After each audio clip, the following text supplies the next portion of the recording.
तर आजची व्हिडिओ आहे भरल्या मिरचीची। जसं आपण कारेला भरतो, वांग्याचा भरता करतो, तसंच मिरचीसुद्धा भरून खाल्ली तर खूप छान लागते।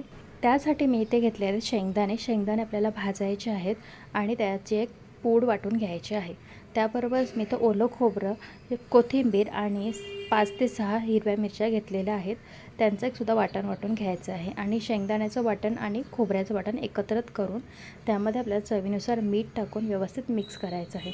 यामध्ये हवं तर तुम्ही थोडीशी हळदसुद्धा टाकू शकता। जास्त मसाले नाही टाकायचे, जेवढं सिंपल तेवढं जास्त छान लागतं। आता हे सगळं मिक्स करून झालं की आपलं आता सारण तयार झालं। आता मिरची घेताना आपली अशी जाड घ्यायची आहे। ही मिरची अजिबात तिखट नसते। आता हिला आपल्याला मधून कापून घ्यायचं आहे आणि त्यातल्या ज्या बिया आहेत त्या काढायच्या आहेत आणि सर्व मिरच्यांच्या असेच आपण बिया काढून घेणार आहोत। आता सर्व मिरच्यांच्या बिया काढून झालेल्या आहेत, तर आपण त्यामध्ये आता सारण भरायचं आहे। तर थोडं थोडं करून आपण सारण या सर्व मिरच्यांमध्ये भरून घेऊया।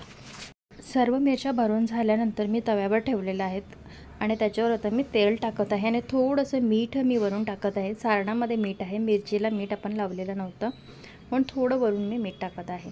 आता मिरच्या शिजवताना आपण त्याच्यावर ताट ठेवायचं आहे आणि ताटावर आपल्याला एक छोटंसं पाण्याचं पातेलं ठेवायचं आहे, म्हणजे त्या मिरच्यांवर थोडंसं वजन येईल। अशाने आपल्या मिरच्या आहेत ना, त्या लवकरसुद्धा शिजतात आणि एकदम मस्त अशा कडकसुद्धा होतात आणि सारणसुद्धा आपलं आतपर्यंत शिजलं जातं। आता एका साईडने शिजले की आपल्याला दुसऱ्या साईडने त्याला उलटं करून घ्यायचं आहे आणि पुन्हा तसंच सेम झाकण देऊन पाणी वरती ठेवायचं आहे आणि दुसऱ्या साईडने सुद्धा आपल्याला ही मिरची शिजवून घ्यायची आहे। आता दोन्ही बाजूनी मिरची छान शिजलेली आहे। थोडी कडक होण्यासाठी मी पुन्हा 5 मिनिटं ठेवलेली आहे आणि आता आपल्या मिरच्या अशा तयार झालेल्या आहेत।